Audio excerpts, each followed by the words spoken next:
విస్తరి ముందేసి పస్తులు పెట్టావే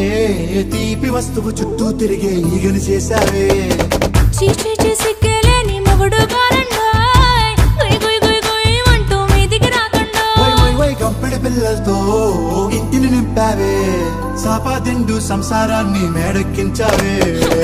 ఇరుగు పొరుగు ముందు సరసాలు తండ్రి పడుకోరే కుక్కలాగా మీ వాళ్ళు ఏం చేస్తాం ఎక్కేస్తాం ఇట్టాగే డాబాలు